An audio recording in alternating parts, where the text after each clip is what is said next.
Buenos días y bienvenidos a Enfoque de los Sábados, que va a estar consagrado enteramente a la conmemoración del Día Internacional de la Mujer. Conmemoración que no quiere decir que nos complazcamos en los logros que hay en la situación de las mujeres en nuestro país, tanto desde el punto de vista de la vida práctica, institucional, laboral, familiar, como normativa. Pero dedicamos ese día justamente a hacer un balance de los logros en una jornada que tiene su antecedente en 1975, cuando la ONU crea un año de la mujer, 20 años antes, de una cumbre que tuvo lugar en Pekín, dedicada a la mujer, a la que el jefe de Estado peruano de la época fue el único varón jefe de Estado que asistió, en el año 95, en el marco de lo cual se creó el Ministerio de la Mujer en el Perú, siguiendo el ejemplo de los países desarrollados y los países que más avances habían hecho en este campo. Queremos hablar hoy con 5 mujeres de campos diferentes, académico, empresarial, político, gremial, para que nos digan cómo evalúan ellas la situación de las mujeres a la luz de la experiencia personal, pero también de su observación. Tenemos invitadas acá en la cabina de RPP a 3 de estas personalidades femeninas: Flor Musayón Oblitas, que es vicerrectora de la Universidad Cayetano Heredia; la señora Marisol Perestella, que es una abogada, notaria y dirigente político; y también Cecilia Flores Castañón, que es la presidenta de una asociación de gerentes generales mujeres, Women CEO Perú. De la misma manera que el Instituto Peruano de Empresas y Derechos Humanos. Tengo que resaltar también el compromiso particular de la señora Perestello con los derechos humanos. Y vamos a establecer comunicación telefónica con Mariana Costa Checa, que conocemos bien aquí en RPP, pues que desde sus inicios en el Perú hemos podido contar con ella como empresaria y también como fundadora de una ONG para transferir conocimientos del mundo digital, que por entonces comenzaba, a mujeres de bajos recursos. Y junto a Mariana Costa Checa estará por teléfono después desde Arequipa la señora Julia Torreblanca, que acaba de ser elegida presidenta de la Sociedad Nacional de Minería, Petróleo y Energía. De manera que tenemos 5 invitadas. Comenzamos con la señora Costa Checa, repito, cofundadora y presidenta del laboratorio. Muy buenos días, señora Costa Checa. ¿Qué tal, Fernando? Muchas gracias. Gracias por la invitación. Felicitaciones por el día de hoy y por lo que usted ha hecho en los últimos años en el Perú, cuando acabó sus estudios en los Estados Unidos, y en particular por el artículo que hemos leído en el Diario del Comercio el día de ayer, en donde usted hace algunas afirmaciones de fondo y da cifras que escalofrían. Cuéntenos, por favor, qué es lo que ha querido transmitir en ese artículo publicado en el Comercio. Sí. Bueno, ayer escribí un artículo para poner un poco la conversación sobre la mesa. Creo que esa también es la importancia de estas fechas, de sentarnos a reflexionar y tener un diálogo sobre qué está pasando. Y yo decía que este año es un año donde yo creo que el 8M se siente particular, porque si bien no ha habido progreso significativo en los últimos años, ¿no? Seguimos un poco en la misma línea, el progreso es lento, todavía hay muchísimas brechas por señalar. Sí se siente que ha bajado la prioridad que le estamos dando al tema de la equidad de género en el mundo. Incluso en algunos contextos hay como un retroceso o un mal entendimiento de la equidad de género, no como un movimiento que al final contribuye a mejorar las condiciones para todas las personas, hombres y mujeres, sino como un espacio un poco más politizado. Y creo que es importante que cambiemos esa mirada y que como sociedad entendamos que cerrar brechas entre hombres y mujeres es mejor para todas las personas, ¿no? Es el camino de construir una sociedad más justa para todos y todas.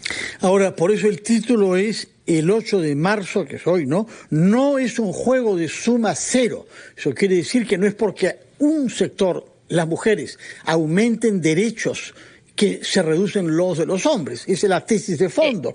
Pero usted sostiene que en los Estados Unidos, entre los miembros del Partido Republicano, hay 48% que creen que las mujeres deberían regresar a sus actividades tradicionales en el hogar. Y en España, país latino. Usted afirma que según una encuesta de un instituto oficial de estadística, 44% de los encuestados sostienen que los hombres, los varones, se hallan en una situación de discriminación en España. Son cifras que nos hacen sentir que algo se ha hecho mal y que las cosas no están evolucionando necesariamente en el buen sentido. Exactamente, ¿no? La intención de entender que no es un juego de suma cero quiere decir que no se trata de tener que quitarle a los hombres para darle a las mujeres. Esa no es la mirada del trabajo hacia la equidad de género. Es ganar para ambas partes, ¿no? No es una torta que hay que repartir, hay que hacer la torta más grande y con equidad de oportunidades para todas las personas. Y esos son datos que he sacado de distintos estudios recientes que demuestran cómo hoy hay un movimiento un poco en digamos, una mirada en retroceso, ¿no? Donde una parte importante de la población siente que ese no es el caso, ¿no? Que avanzar los derechos de las mujeres resta los de los hombres. Y creo que eso es lo que hay que cambiar, sentándonos en una mesa de diálogo, toda la sociedad en su conjunto. Es importante entender también que el tema de equidad de género no es un tema de mujeres, es un tema que hombres, mujeres, Estado, sociedad civil, empresa, tenemos que sentarnos, abordar y trabajar desde una mirada constructiva en la que entendamos que, nuevamente, menos brechas es mejor para todas las personas. Muchísimas gracias por su primera contribución. Retomamos contacto con usted si tiene la posibilidad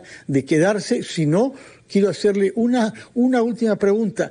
¿Cuál es el impacto de la diferencia entre la situación de las mujeres y los hombres en su mundo profesional específico, que es el mundo digital? Porque vemos a los grandes patrones de las grandes empresas, todos varones, y las mujeres quedan ocultadas con frecuencia en este mundo. Es lo contrario de su carrera, que usted se ha impuesto en ese mundo por su innovación. Háblenos sobre su mundo específico, que es el mundo moderno de lo digital. Sí, yo creo que hay diversos impactos, ¿no? De un lado, en laboratorio hemos trabajado por muchos años para acercar a las mujeres a carreras en el sector de tecnología. El sector de tecnología es el sector que representa futuro, que está definiendo el futuro de nuestras industrias, e históricamente, a causa de muchos estereotipos, las mujeres hemos sido una minoría. Entonces, ahí estamos trabajando en tratar de cambiar estos estereotipos y estas normas de género para que las mujeres nos animemos a entrar, a crecer en la industria tech y llegar lejos en ella. Entonces, eso de un lado. De otro lado, también tenemos un desafío grande cuando vemos mujeres creciendo a roles de liderazgo. Y eso es lo que trabajamos hoy en Laboratoria Plus, y por ahí sé que también están de Women CEO, que tenemos esa misión compartida, porque si nosotros vemos el mercado laboral, las mujeres solemos entrar por igual, pero conforme pasan los años, vamos creciendo, vienen las responsabilidades familiares, que es un peso muy grande que hoy está desbalanceado. Entonces las mujeres no tenemos la misma oportunidad de crecer hasta el liderazgo de todas las industrias.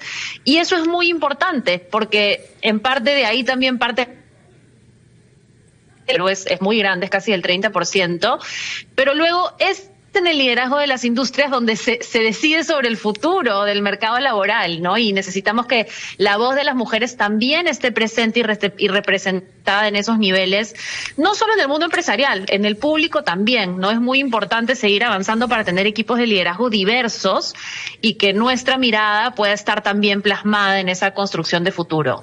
De acuerdo, sobre la presencia de mujeres en el mundo institucional político, hay que recordar que de 26 gobernadores regionales hay solo 2 mujeres, que de 196 alcaldes provinciales hay solamente 10 mujeres, y de los alcaldes distritales de 1.692 hay solamente 103. En todos los casos estamos con cifras verdaderamente paupérrimas. Muchas gracias, Mariana Costa. Si se puede mantener en línea, retomamos contacto con usted, pero vamos a irnos hasta Arequipa, si me permite, donde hablaremos con la señora Julia Torreblanca. Muy buenos días y feliz 8 de marzo para usted y sus familiares de género femenino, señora Torreblanca. Muchísimas gracias, Fernando, por la invitación, y saludo a todas las damas que nos acompañan el día de hoy, conmemorando el Día de la Mujer. Creo que es una oportunidad para todas nosotras de renovar el compromiso que tenemos, no solamente de visibilizar más el rol de la mujer, sino también de garantizar que todas estas damas que se van graduando en las universidades, en carreras técnicas o que están en el hogar, puedan tener condiciones niveladas e iguales para desarrollarse profesional, técnicamente o en casa. Usted se ha labrado un camino en un mundo áspero, el mundo de la minería y del petróleo y de la energía, hasta el punto de que hace 2 años obtuvo una distinción de Women in Mining, una asociación internacional que la destacó entre las 100 mujeres mineras más inspiradoras del mundo. Cuéntenos, por favor, en qué consiste ser inspiradora y serlo siendo mujer en un mundo mayoritariamente masculino, con máquinas gigantescas, camiones que llevan 40 toneladas y unas tecnologías que a verlas nomás a veces queda uno intimidado. Justamente el hecho de poder ser pionera, el poder innovar, desarrollar a equipos y promover que más mujeres estén en la minería son algunas de las cualidades que buscó o que identifica Women in Mining UK en realidad para haberme concedido esa designación entre otras 99 mujeres. Y en realidad muy orgullosa porque son 28 años en carrera de minería. Y como bien dices, es un mundo donde primariamente, o la mayoría de personas, son varones. Entonces me ha tocado a mí muchas veces estar en equipos de puro varón o estar en reuniones donde los ministros o personas, autoridades distintas, también eran varón. Llamar por teléfono y pedir una cita cuando te dicen, ¿de parte de quién? De Julia Torreblanca. No. Julio, no, las personas, mujeres, no concebían que Julia Torreblanca podía estar pidiendo una cita para estar con una reunión en un ministro. Entonces, ha sido y además siendo provinciana, un poquito más difícil, porque en Lima todavía muchas veces... Torreblanca, no, tampoco exageremos con los arequipeños, que se hacen sentir con mucha autoridad. Pero en realidad sí, no ha sido fácil, pero creo que ahora acá tenemos muchas más mujeres que nos están ayudando a visibilizar que sí es posible trabajar, tener una familia, organizarnos y aportar a nuestra sociedad en diferentes rubros. Entonces, es un tema de organización, de mucha entrega sin duda, pero sí se puede lograr. Muchas gracias por sus palabras iniciales. Retomamos contacto con usted, si puede acompañarnos todavía desde su Arequipa natal y bella, con la imagen de fondo lo vemos, y hablaremos con nuestras invitadas. Comenzamos con la que representa la academia, quiere decir la investigación y la enseñanza. Pocas mujeres como usted, señora Flor Musayón, vicerrectora de la Universidad Cayetano Heredia, tendrán la experiencia de lo que es estar una y otra vez cada año con las nuevas generaciones de quienes quieren dedicarse a los oficios que ustedes enseñan, que tiene que ver con el servicio a una de las cosas más íntimas de los seres humanos, que es su cuerpo y su salud. Nos va a decir su punto de vista sobre su camino como mujer, pero yo le ruego que nos espere un instante para ir a una pausa y respetamos así las reglas de RPP antes de retomar y oír también a las otras invitadas en la cabina.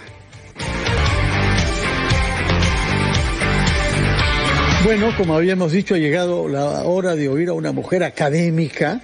Es el caso de la señora Yesenia Musayón Oblitas, vicerrectora de la Universidad Cayetano Heredia. Cuéntenos, por favor, su experiencia hasta llegar a las funciones que usted ha ejercido. Es doctora en salud pública y ha sido decana de la Facultad de Enfermería de la misma manera que investigadora en COSITEC. Sí, bueno, en realidad mi trayectoria ha sido toda desarrollada en la Universidad Cayetano Heredia y como sabemos la universidad es pluralista, es tolerante, entonces de alguna manera el desarrollo ha fluido de manera distinta y ha ido evolucionando. Particularmente, digamos, existe mucha apertura para poder desarrollar en investigación, para poder desarrollar en gestión y ustedes pueden notarlo claramente porque nosotros hemos tenido una rectora mujer, sí, ¿no? Paulatinamente. Fabiola León Velarde. Exacto. Hemos tenido posiciones en gestión también, decanas, muchas decanas mujeres. Llegó un punto, incluso a manera de anécdota, que uno de los consejeros decía, me doy cuenta que casi el 50% son mujeres, pero lo que más me duele es que no me dejan hablar. Entonces, en realidad ha fluido. Tenemos también muchas investigadoras que son mujeres muy destacadas en el ámbito científico y además en diferentes diferentes áreas del conocimiento. Mencionaste que nosotros obviamente nos identifican como carreras de ciencias de la salud, pero les contaré que nuestro ámbito de acción ya no solo son ciencias de la salud, sino son ciencias de la vida, ingenierías y actualmente ya con administración. Entonces tenemos un mayor campo de acción y de desarrollo para todas las mujeres, ¿no? Muy bien, y ahora escucharemos al mundo empresarial, representado acá por nuestra invitada Cecilia Flores Castañón, que es la presidenta de una asociación que reúne a las gerentes generales de las empresas del Perú. Cuéntenos sobre su asociación y cómo ve usted el rol del liderazgo empresarial de las mujeres en el Perú. Muchísimas gracias, Fernando, y a través tuyo, a toda la audiencia que está siguiendo este momento. Bueno, nosotros somos una comunidad, porque más que una asociación, creo que hemos logrado forjar sentido de comunidad. Una comunidad de mujeres y hombres también, que creemos en un liderazgo consciente, en un liderazgo constructivo. Women's no es una organización solo de CEOs. En realidad, es una organización de personas que tienen un perfil tal que las ha llevado a tener posiciones de influencia y liderazgo. Tenemos desde académicas, ¿no?, hasta, por supuesto, personas de las Fuerzas Armadas, ¿no? Es muy amplio el ámbito, porque lo que buscamos precisamente es cómo sumamos esfuerzo para que este liderazgo consciente e inclusivo sea más efectivo. Y las cifras son evidentes. Entonces, nuestra propuesta de valor no quiso limitarse a un mensaje de llamamiento a una causa, sino también a mostrar evidencia.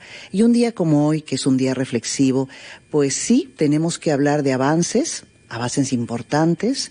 No creo que se hayan hecho mal las cosas, creo que más bien ha habido un trabajo continuo de generar conciencia y de ir avanzando hacia objetivos puntuales, que no es un número, sino simplemente reconocer la dignidad de las personas. Porque cuando tú escuchas a alguien en su talento, en su aporte, independientemente que sea mujer, hombre o la característica que tenga, pues estás valorando a la persona en sí. Y eso es lo que tratamos de llevar en Women's CEO. No es una confrontación de mujeres, hombres, exclusiones, no. Es simplemente tener la apertura de oírnos todos, porque aún las brechas existen. Y aunque en nuestro medio no nos guste hablar de discriminación estructural, lamentablemente la discriminación estructural existe en el Perú y es muy fuerte. Lo que dice es inspirador, pero hay cifras que son escalofriantes, cifras sobre el acoso laboral, terribles, cifras sobre el maltrato en las familias y en las empresas, sobre la violencia en las parejas, y eso se traduce en muertes. Claro. Tenemos una cifra creciente de feminicidios en el Perú, cometidos por personas que consideran que prácticamente tienen derechos sobre la vida y sobre el cuerpo de la mujer que en algún momento quiso estar con ellos en un momento y después quiso romper. Hay muchísimos hombres que consideran es una ofensa tal que amerita que ellos ejerzan violencia. Tenemos que combatir eso. Terriblemente, y es vergonzoso que 70 años o más de la Declaración Universal de Derechos Humanos todavía tengamos que hablar de cuál es el derecho a la dignidad, por qué las personas tienen el derecho a la igualdad y la no discriminación, por qué la persona tiene que tener derecho sobre su cuerpo, sobre su vida y a vivir segura. En el Perú las mujeres están expuestas, y las niñas y los niños sobre todo, lo cual es terrible, a situaciones de violencia permanente. Y eso es algo que tiene un sustrato fundamental, la cultura. O sea, hay un predominio de una visión que probablemente en el mundo empresarial se trata de no verlo de esa manera. Se dice no, las cosas son mucho más parejas, hay mujeres que están cada vez más activas en el mundo laboral, pero no necesariamente es así, porque cuando vemos las cifras uno se da cuenta de que, es una mínima proporción las que estamos en una condición privilegiada. Por ejemplo, 72% de empleo informal es donde están las mujeres que laboran. Hay casi un 30% de mujeres que carecen de ingresos propios, las cuales las hacen sumamente vulnerables. Hay un 12%, y esa es una cifra que me pareció terrible, que estuve con una conferencia precisamente en una entidad financiera, 12% de mujeres que tienen acceso a la inclusión financiera plena. O sea, es que son cifras... Con cuentas bancarias propias. Y con cuentas bancarias... ¿Qué porcentaje? 12% a nivel nacional. Claro, si lo decimos a nivel de nuestro mundo... Los bancos que están perdiendo clientes. Por eso es que hay un trabajo muy importante que vienen haciendo sobre todo cajas municipales y tal, en donde están haciendo mucho la inclusión financiera. Porque no vas a abrir una cuenta bancaria, ¿no? La inclusión financiera va a implicar también acceso al crédito, saber cómo poder distribuir tu portafolio, no tener disposición de tus recursos. Y hay que decirlo, eso es el empoderamiento de las mujeres. Y es que al fin y al cabo, cuando hablamos de los temas de género, se habla de muchos términos, ¿no? Y se mezcla lo que es empoderamiento con liderazgo, con autonomía, y se dice, a ver, ¿qué es esto? Autonomía es lo básico. ¿Cuándo una mujer puede tomar libres decisiones? Créanme que no muchas. Puedes tener una empresaria que a veces sus decisiones no están totalmente condicionadas a su voluntad. Hay que trabajar autonomía para poder hablar después del empoderamiento, que ya es el involucramiento en la economía, y luego el liderazgo. Bueno, hemos escuchado voces de la sociedad civil, de la empresa, de la academia, de las ONGs. Todo esto culmina en una sociedad ordenada, en la legislación y en el ejercicio de políticas públicas, que para eso pagamos impuestos, para que hayan responsables.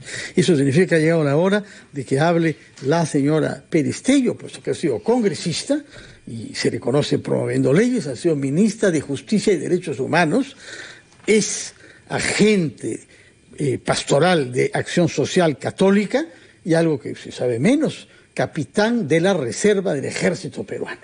Es decir, la Iglesia y el Ejército, que son instituciones que han incorporado a mujeres. El Papa ha nombrado recientemente a una ministra, a una jefe de dicasterio, de la manera que una gobernante del Vaticano, toda la curia está bajo la administración de una mujer, de una religiosa. De manera que señora Perestello, queremos escucharla, cómo resume usted lo que ha escuchado y cómo fija tareas para que todos estemos comprometidos con una visión de lo que nuestro país debe recorrer como camino. Bueno, primero muchas gracias. Hoy efectivamente es un día para recordar y para conmemorar, ¿no? Y creo que lo que estamos haciendo aquí es ese ejercicio de, desde nuestros espacios, señalar que hay avances, pero también hay que decir que hay retrocesos, porque eso es lo más grave, ¿no? Creo que la generación que nos sigue tiene menos taras que la nuestra, por distintas razones, ¿no? Nosotras somos mujeres que por nuestra edad, que es más o menos la misma, nos ha costado... Muchas gracias. Nos ha costado mucho, no solo ser profesionales, en mi caso soy segunda generación de profesionales, pero nos ha costado enfrentar una sociedad que todavía está muy marcada por el machismo, ¿no? Y hemos sido parte de las que han tenido que empujar, por supuesto hemos sido precedidas por otras que antes allanaron el camino, y la nueva generación ya encuentra la mitad de estudiantes hombres, la mitad de estudiantes mujeres. Pero la brecha salarial, por ejemplo, todavía no cambia, ¿no? Por cada mujer que gana 7 soles hay un hombre que gana 10, haciendo lo mismo. Por supuesto, esto cuando tú lo pones a veces en primera persona, dices, no, pero yo gano lo mismo, pero tú eres la excepción. O sea, el gran problema del Perú es que miramos al otro en función de nuestras circunstancias. Y la diversidad en nuestro país nos debería obligar a mirar desde un segundo piso, que es como tiene que mirar la política. La política no puede mirar en plano, ni desde la experiencia personal. Tiene que ser capaz de mirar el bosque. ¿Cuál es el bosque de la mujer en el Perú? ¿Hemos avanzado? Sin duda. Somos conscientes que hay una brecha en distintos aspectos que convierte a la mujer, que además es de tercera edad, que además es indígena y que además es discapacitada, una mujer con triple, con cuádruple situación de vulnerabilidad, y además es la mitad de la población, y que tendrían que haber políticas públicas orientadas, y eso es lo que falta en el país. En temas políticos, por ejemplo, se dieron leyes de cuotas, pero nunca se hicieron las políticas públicas que acortaran la brecha realmente. Por eso es que tú no ves reflejado en la participación política y en el ejercicio del poder real a mujeres, gobernadoras regionales, alcaldesas provinciales, alcaldesas distritales. No basta la cuota es la decisión jurídica, pero hay una decisión de acción política que aterriza en políticas públicas que debería de cerrar la brecha que justifica la cuota. Cuando eso no pasa, la cuota termina siendo inútil, ¿no? ¿Cuáles son las tareas que yo creo que hay que enfrentar? Primero, identificar los problemas que seguimos teniendo delante. La brecha salarial es una de ellas, y eso hay que generar condiciones. No denunciamos porque nos quedamos sin trabajo. Pero es ilegal. Pero ¿no? por supuesto que es ilegal, pero además los problemas que tiene una mujer en edad de gestación para conseguir trabajo también son reales. Y el que hay mujeres que tienen que ocultar el embarazo hasta los 4, 5, 6 meses por terror a ser despedidas, también son reales. Aunque la empresa, si es una empresa formal, la tiene en planilla, no se perjudique económicamente, yo creo que se complica en tener que preparar a alguien para que reemplace a la mujer mientras da luz y tiene su licencia de maternidad.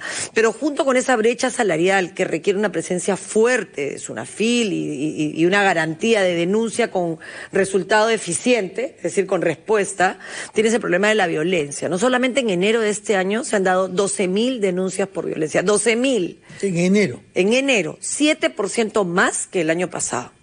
Entonces, ¿qué está pasando? Pero es una buena cosa que hayan más, mucho más denuncias que antes. Sí, porque no es que necesariamente... No hay más actos, pero sí hay más mujeres que sí quieren denunciar. Eso es verdad. No sabemos en todo caso si se trata de una cifra oscura o de más violencia. Pero que la sociedad está mucho más violenta es un hecho, Fernando. O sea, la polarización política que te lleva al insulto de un lado a otro, vamos a poner un ejemplo en la Presidenta de la República. La Presidenta en el 28 de julio, mientras saludaba a la gente, le contestó a una chica, tu mamá.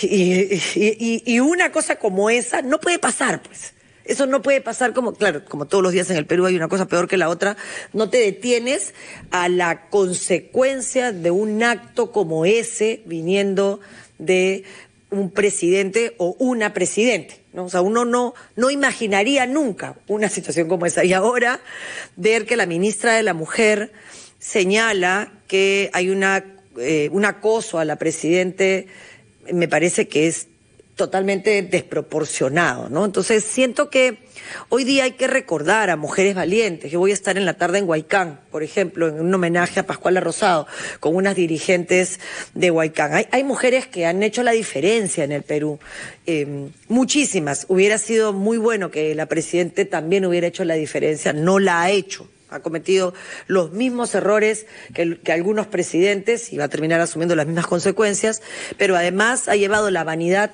a un extremo en el que ridiculiza a mujeres profesionales como nosotras, que la verdad lo que nos provoca decir es, oye, a ver, sí, somos mucho más que eso. Recordemos que el Consejo de Ministros tiene menos mujeres que nunca nosotros. Además. Hay 3 sobre 19, es decir, estamos lejos de la paridad. Además. Que son decisiones políticas que se toman. Vamos a hacer una pausa, después de la cual volveremos a ver a nuestras invitadas que están en línea telefónica con nosotros. Sobre todo iremos inicialmente a Arequipa para ver cómo reacciona nuestra invitada Julia Torreblanca y luego oiremos a Mariana Acosta y a las 3 invitadas que tenemos acá. Hacemos una pausa primero con los titulares de la media hora.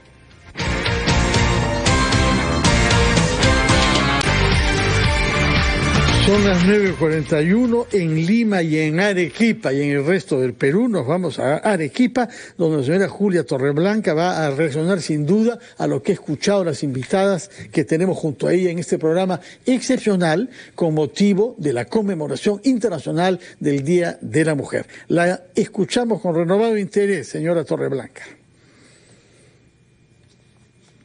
Comparto muchas de las expresiones vertidas el día de hoy. Es importante comentar que en el sector minero, saben ustedes, la participación en el Perú y en la mayor parte de América Latina es muy baja comparados a países como Australia o Canadá. La mujer no está presente. Y tratando de investigar un poquito el por qué, no solamente es un tema de creencias antiguas en que la mujer no podía entrar a una mina subterránea, por ejemplo, había una ley del año 1918, que estuvo vigente hasta el año 1995, es la ley 2851, de trabajo de los niños y mujeres por cuenta ajena. Y esta ley prohibía a las mujeres los trabajos subterráneos, de minas, de canteras y los demás que sean peligrosos para la salud y las buenas costumbres. Entonces, nos ha tomado mucho tiempo el poder revertir no solamente la ley que fue derogada en el año 95, que ya no se aplicaba obviamente al 100% en las últimas décadas, pero la filosofía de que las mujeres podemos trabajar en mina y que podemos hacerlo bien. Entonces hay una tarea que tenemos todos y comparto lo que han venido expresando. Sabemos, y hay estadísticas en que aproximadamente 50% de las mujeres que se gradúan en las universidades, 50% de los estudiantes son mujeres que se gradúan, pero de ese 50%, casi 43% de mujeres dejan de trabajar cuando se embarazan. Entonces, tenemos que lograr que el mundo dé las mismas obligaciones y derechos a las mujeres y a los hombres, porque no competimos, o sea, nos complementamos. No queremos tener derechos de favor o acceder a trabajo de favor, sino necesitamos asegurar que hombre y mujer trabajamos juntos, porque tenemos habilidades y diferentes capacidades que se complementan, no necesariamente estamos en competencia en todo. Entonces, creo que es importante que todos nosotros lo entendamos, que todos el Estado acompañe, y se han venido dando varias normas, por ejemplo, para combatir el hostigamiento sexual, pero estaba en un taller anoche en el Colegio de Abogados de Arequipa, y hay temas que acompañan también. Por ejemplo, hay muchas mujeres que todavía no saben que el derecho de cohabitación no quiere decir necesariamente que en la casa o en el hogar no se pueda producir violación también. Entonces hay mucha educación pendiente que hacer. Hay que generar y motivar a más mujeres a hacerse cargo no solamente de su educación y de sus propios emprendimientos, sino también de desarrollar las tareas para el futuro. Entonces, en la intervención anterior hablábamos de que es necesario visibilizar roles de mujeres, y que aun cuando seguimos siendo pocas, creo que es importante tomar pasos pequeños, aunque sea. Y, por ejemplo, en la Sociedad Nacional de Minería se ha agregado en el año 2018 un principio más a su código de conducta, y ese código de conducta está vinculado a la promoción de la equidad de condiciones y oportunidades para hombres y mujeres y el rechazo a la violencia contra la mujer. Pues para muchos podría ser solamente lírico. No, Sí, nada lírico. Si está incorporado a su doctrina, y siendo ustedes quienes son la Sociedad de Minería, eso tendrá una enorme influencia. Yo quisiera retomar el tema que ha planteado la señora Torreblanca desde el punto de vista de los usos del lenguaje. ¿Por qué no decimos presidenta cuando la palabra está perfectamente tolerada por la Real Academia de la Lengua Española? Es cierto que no aparece en nuestra Constitución, que habla sobre presidente, pero es porque los constituyentes no se les ocurría que más temprano que tarde tendríamos a una mujer. Y lo mismo pasa con una actividad que la señora Musayón conoce muy bien, que es la enfermería. Quisiera saber cómo se llama el sindicato o la asociación profesional de quienes practican la enfermería. ¿Sindicato de qué? Nosotros tenemos un colegio profesional. ¿De qué? Colegio Profesional de Enfermeros. ¿Enfermeros? Sí. Que son 10% hombres. Sí. Y sin embargo, es masculino, Sí. plural, ¿no? Sí. Bueno, Sí. hay una discusión sobre eso, ¿no? usarlo. ¿Por qué es que las mujeres tendrían que subsumirse en una designación genérica de hombres y no viceversa? Sí. Porque son 10% de hombres que están en ese oficio, me parece, ¿no? Y todavía se mantiene la admisión en ese porcentaje. Ya. Ahora, hay incluso algunos países en donde algunos pacientes exigen ser tratados por una mujer o por un hombre. Uh-huh. Y creen que pueden imponer ellos como pacientes sus criterios. Sí. ¿Cómo se reacciona frente a eso? A ver, en cuanto al... Primero me gustaría hablar del tema profesional, porque mencionó Julia Torreblanca algo interesante sobre las profesiones. Y le mencionaba también a Marisol cómo es que han ido evolucionando este ingreso de las mujeres en las profesiones. Las primeras promociones, por ejemplo, de Cayetano Heredia tenía 1 o 2 mujeres en la carrera de medicina.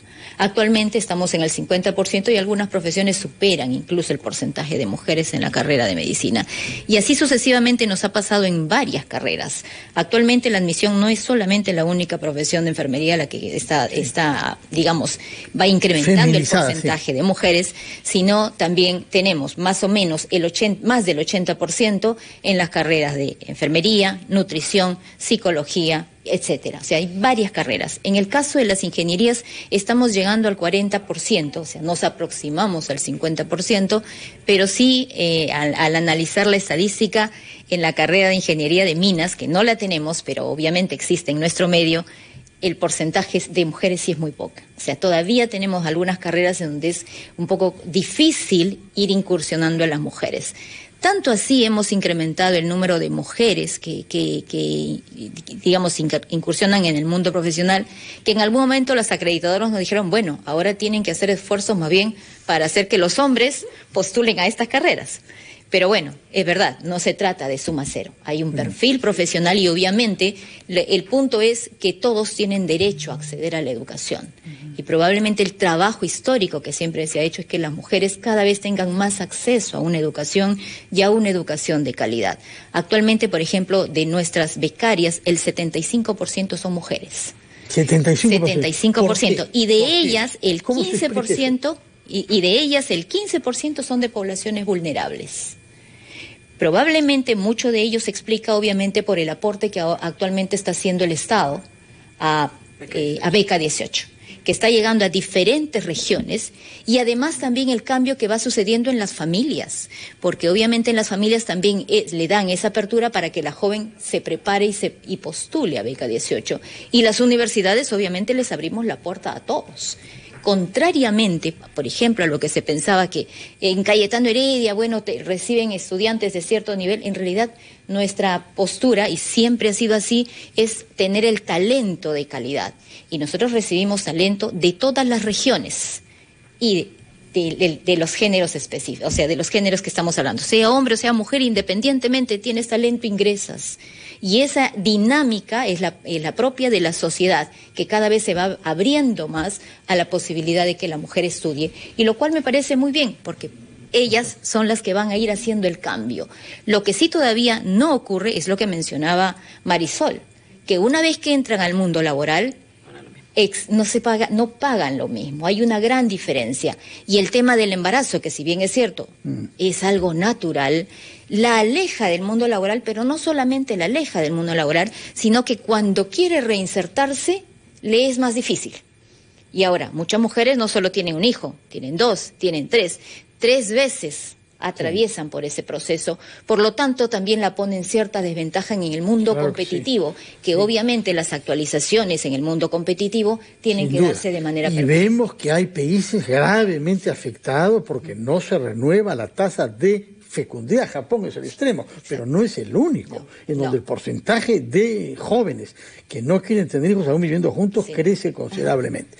Vamos a tomar contacto con Mariana Costa, que nos va, sin duda, yo quisiera dar testimonio, porque yo estuve en su ONG cuando comenzaba y me quedé impresionado con la diversidad de mujeres que ustedes recibían para darles una formación con las autoridades que su empresa privada había ganado, por cierto, y me quedé impresionado de ver que había una persona que venía de Ancón, otra de Chosica y otra de Pucusana.